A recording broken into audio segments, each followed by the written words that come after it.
Obviously जब आप team में होते हैं तो 4-5 बॉलर्स तो स्क्वाड में होते ही हैं, तो अकॉर्डिंग टू द सिचुएशन जो कोच और कैप्टन समझते हैं कि best combination on the given day हो सकता है, तो उसके अकॉर्डिंग ही प्लेइंग 11 बनती है। तो इससे फ़र्क नहीं पड़ता कि आप फ्रंट लाइन हैं या आप किसी को रिप्लेस कर रहे हैं, आपका काम है अपनी तैयारी जारी रखें और जब भी मौका मिले आप उसको जो है अपॉर्चुनिटी को ग्रैब करें। जी बिल्कुल, जो हमारा बॉलिंग कोच है ऐश, उसके साथ हमने बहुत ज़्यादा काम किया है कि हम कंडीशन के अकॉर्डिंग किस तरह से बॉल ज़्यादा से ज़्यादा जो है कर सकें और अपने प्लान्स को एग्जीक्यूट कर सकें, क्योंकि मोस्टली ये होता है कि अगर हमें शुरू में अगर रन्स आ जाए तो हम प्लान से हट के डिफरेंट बॉलिंग पे चले जाते हैं। तो कोचिज़ की तरफ से प्लान यही होता है कि अगर आपको रन्स आ भी जाएं बिलफर्ज तो आप अपने प्लान को बैक करें और अपनी स्किल्स को बैक करें। सलमान, कितना मुश्किल होता है जब आपको चांस नहीं मिलता, क्योंकि आपको एक सीरीज में मौका मिला, वहाँ पर आपने परफॉर्मेंस दिखाई, फिर आप टीम में जगह नहीं बना सके, अब जब दोबारा चांस मिला आपको, आज आपने एक बार फिर से प्रूव किया कि आप कैपेबल हैं, जिस लेवल के ऊपर भी आपको खिलाया जाए, तो कितनी खुशी होती है और इसके लिए मेंटली तौर पर कितना प्रिपेयर रहते हैं, और साथ में आज की परफॉर्मेंस को कहाँ पर रेट करते हैं, किसके नाम करेंगे? जी बिल्कुल, जब आप कम बैक करते हैं प्लेइंग 11 में और उस मैच विनिंग परफॉर्मेंस आए तो ऑब्वियसली आपको अच्छा लगता है, लेकिन मेरा नहीं ख्याल कि इससे फ़र्क पड़ता है कि आप प्लेइंग 11 में हैं या अगर ड्रॉप हुए हैं, क्योंकि जब भी आपका मौका मिलेगा आपको रेडी रहना है, क्योंकि अकॉर्डिंग टू सिचुएशंस ही हमेशा टीम सेलेक्ट होती हैं। तो जो उनको बेहतर लगेगा वही बंदा टीम में होगा, वही प्लेइंग 11 में होगा, और अब बस आपका काम है कि आप कोशिश करें कि अच्छे से अच्छा अपनी टीम के लिए कर सकें।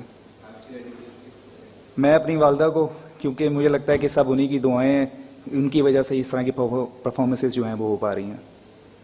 सबसे पहले तो कांग्रेचुलेशन सलमान। दूसरा ये कि ऑब्वियसली आज परफॉर्मेंस बहुत अच्छी थी, बट साथ ही साथ you were a surprise factor for the south African team. अब कल फॉरन अगला मैच होना है, एनीथिंग डिफरेंट जो कि आज से कल में you would think about it कि हाँ जी अब ये करना पड़ेगा, बिकॉज अब आप उनको एक्सपोज हो चुके हैं?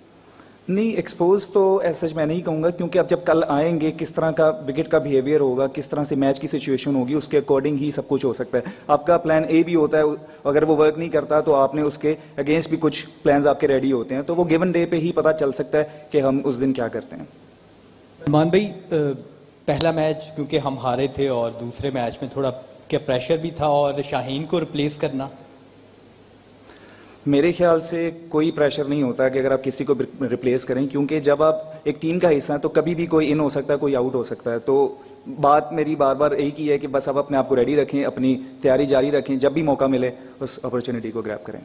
सलमान, आपने पीएसएल भी यहीं पे लाहौर में खेला, तो कंडीशंस के बारे में क्या कहेंगे? आज आपने जो बॉलिंग की उसमें थोड़ी कंसिस्टेंसी काफी बेहतर नजर आई कि आपने सही लेंथ पे बॉलिंग करके जो है वो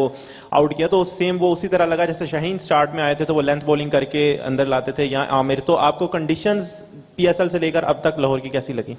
ऑब्वियसली क्योंकि मैं लाहौर कलंदर से भी खेलता हूं तो हमारा होम ग्राउंड है, काफ़ी ज़्यादा मैचेस यहाँ पे खेले हुए हैं, और जब आप ग्राउंड में आते हैं तो आपको विकेट देख के भी कुछ अंदाज़ा हो सकता है कि किस तरह की बॉलिंग इस पे जो है काम करेगी, और जब आप 2-3 बॉल कर लेते हैं तो आपको काफ़ी हद तक आइडिया हो जाता है कि आपको इस पे कौन सी लेंथ रखनी है या क्या आपको वेरिएशंस यूज़ करनी है। तो ऑब्वियसली लाहौर में खेलने का बहुत फ़ायदा होता है क्योंकि कंडीशंस जो हैं वो हमारी अपनी हैं। सलमान, मोहम्मद अमजद K21 न्यूज़ से। शाहीन को रिप्लेस करने के बाद मैनेजमेंट की तरफ से, कोच की तरफ से और कैप्टन की तरफ से क्या कोई स्पेशल इंस्ट्रक्शंस थी, आपको हिदायत थी कि आपने ऐसा परफॉर्म करना है, और जो आपने परफॉर्मेंस दी है इसको बरकरार रखने के लिए या इससे बेहतर परफॉर्मेंस देने के लिए आपने क्या प्लान है? जब भी कोई प्लेयर प्लेइंग 11 में आता है तो उसकी हमेशा यही कोशिश होती है कि वो अच्छा ही करे, क्योंकि आपके हाथ में नहीं है कि आप किसी दिन अच्छा करते हैं या बुरा करते हैं, लेकिन अगर आप प्रोसेस को फॉलो कर रहे हैं और अगर आपकी मेहनत बहुत ज़्यादा है और आप उसको बैक करते हैं, तो अगर बुरे दिन होंगे तो साथ में अच्छे दिन भी ज़रूर आएंगे। तो रिजल्ट से फ़र्क नहीं पड़ता, सिर्फ ये है कि जो आपको कोच और मैनेजमेंट जब आपको कॉन्फिडेंस दे रही हो कि जब भी आप खेलेंगे और जो आपकी स्किल्स है आपने उसको बैक करना है और जो प्लान है उसको एग्जीक्यूट करना है, तो मेरा ख्याल है प्लेयर के लिए काफ़ी ईजी हो जाता है।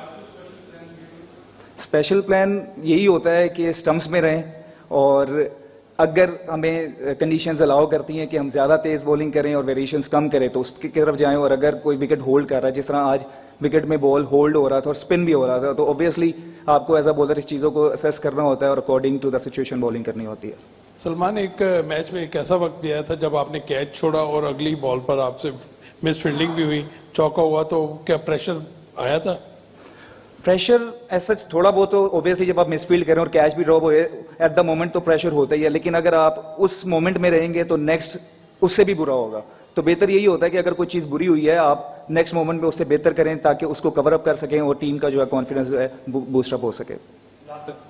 सलमान, हमने देखा है कि हमेशा क्राउड जो है वो बहुत ज़्यादा इंपॉर्टेंट रोल प्ले करता है। हमने पिंडी में देखा कि हाउसफुल था, आज भी तकरीबन ऑलमोस्ट जो है वो हाउसफुल हमने देखा। तो क्राउड जो होम क्राउड है ख़ास करके, वो जब बैक कर रहा हो आपको, तो उनकी सपोर्ट कितनी एक इंपॉर्टेंस रखती है? होम कंडीशंस का ऑब्वियसली जब आप अपनी कंडीशन में होते हैं और लोग आपको सपोर्ट करते हैं और आपको फ़ायदा ही मिलता है ऑब्वियसली, क्योंकि जब एक मोमेंट आता है कि आप टीम में थोड़ा पीछे, मैच में थोड़ा पीछे भी हों, लेकिन अगर होम क्राउड आपको सपोर्ट करती है तो आप उसको अच्छे से कवर अप कर लेते हैं और उसको एंजॉय करते हैं।